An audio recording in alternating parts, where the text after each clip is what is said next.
This is a Samsung refrigerator with a water leak problem that I'll show you how to fix in this video.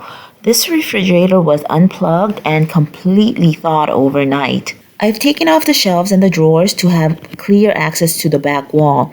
The problem was that a lot of water was leaking and pooling at the bottom, and I noticed frost and some ice buildup on the back wall, but you shouldn't be seeing any frost inside the refrigerator.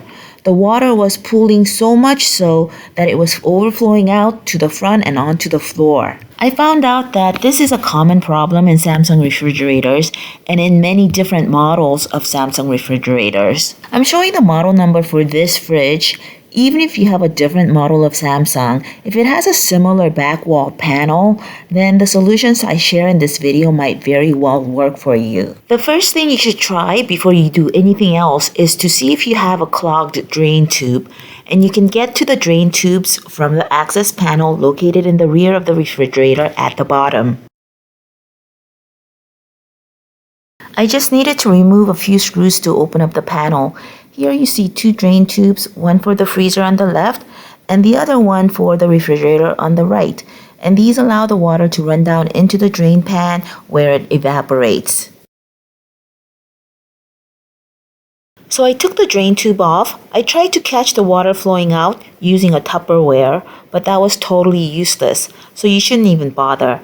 The water pours out into the drain pan anyway. As you can see, the nipple that fits at the top of the drain tube is completely clogged and was preventing the water from being able to drain out. So I need to clean this out. I cleaned it off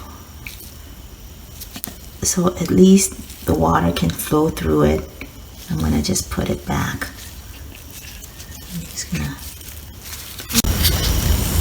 So now I'm gonna put it back, and so I'm gonna put it over this part right here, and then at the top just push it up. That's all. Cleaning the drain tubes will fix the problem for some people. It didn't for me. So now I will try to fix the problem by installing a bigger drain clip.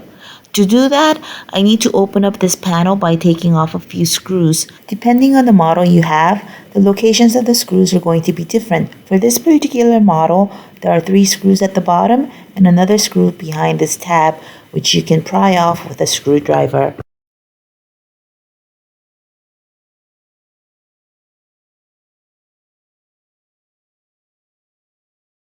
Then I pull the metal post in the middle off, and I slipped this tool underneath the panel in multiple places and pried it off just enough to get my fingers underneath it so I can pull it out.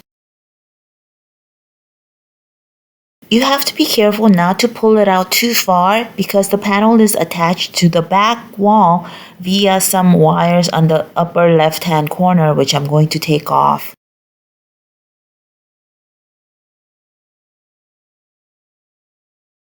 So the panel is off, and let me just quickly show you how I took the wires off. So this was at the top, right there, the top, and what I did was I pressed on this part right here, this bottom part like that. See? And so I pressed on the bottom and pulled it out. This was in this position right there. And so what I did was I pressed on this side. See this clip? See this clip? I pressed on it and pulled it out. According to a lot of YouTubers, this drain clip needs to be replaced in order to fix the ice buildup and water leak problem. So this is the heating element here. And the purpose of the drain clip is to guide the flow of the water from melting ice into this drain hole. So there's a drain hole right there. See this hole? There's a hole right there. And apparently this drain clip is not adequate, and so people have been replacing it with a much larger one. And I actually got one myself. This is actually really cheap. It's less than $5. I bought mine from eBay.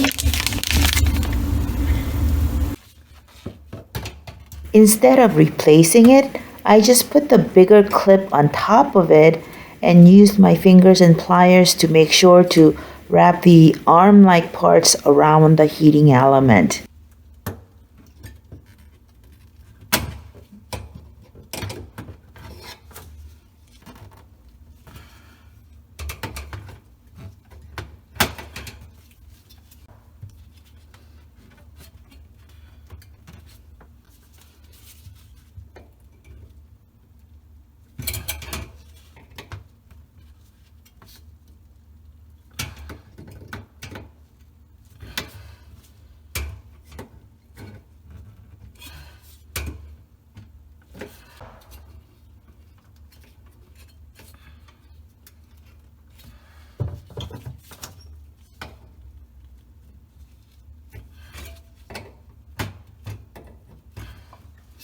Well, to my great disappointment, installing a new drain clip did not fix the water leak problem for me.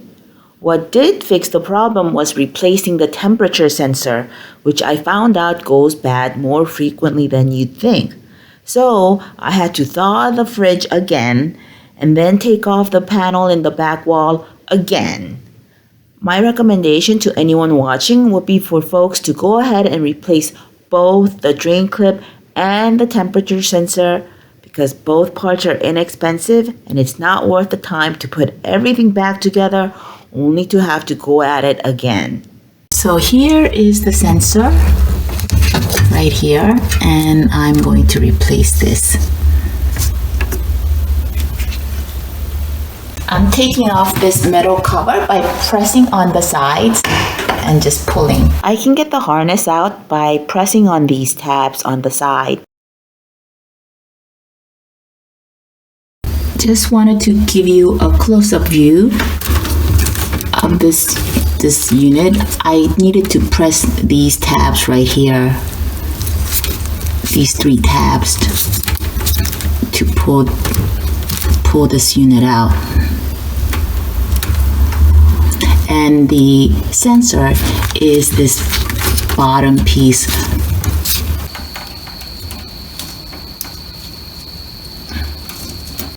I'm taking out the yellow sensor wire and had to unclip the zip tie and take off a white clip that was holding it. I used a screwdriver to pry the sensor out of the bracket on which it was mounted and then pulled it out completely with my hand. So here is my old sensor, and here is my replacement sensor. I think these are compatible. But the length is different. The newer is longer because it wasn't for this exact model. But I think it'll still work.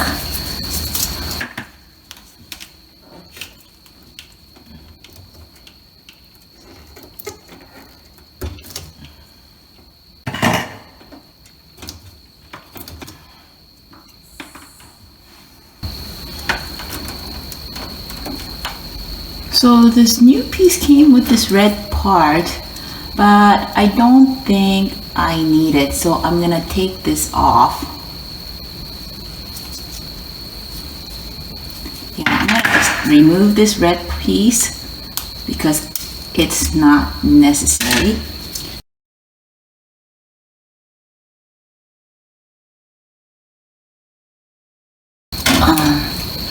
Stick it back in here.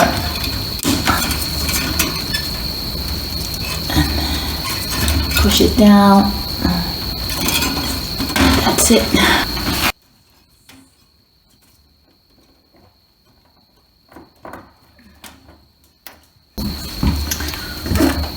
So this was where the first zip tie was. So I'm going to put a zip tie here to make sure that these wires are together.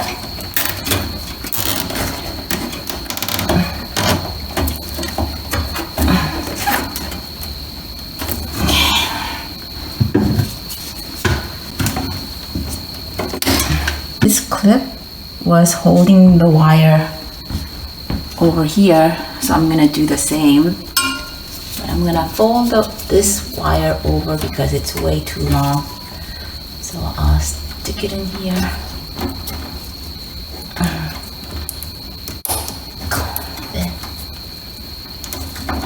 And then stick it up here. And then I think I'll put another zip tie there. I think I'll put another zip tie here.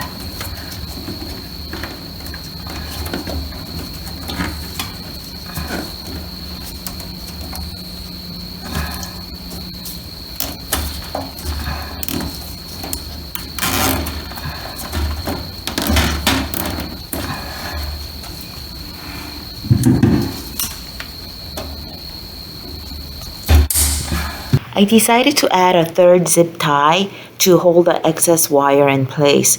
Because the replacement sensor I ordered by mistake isn't specific for this refrigerator, the wire is extra long, but the sensor is compatible otherwise.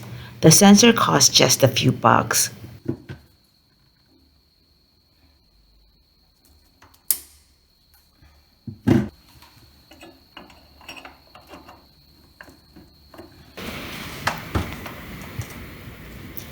The rest of this video shows how to put the panel back on.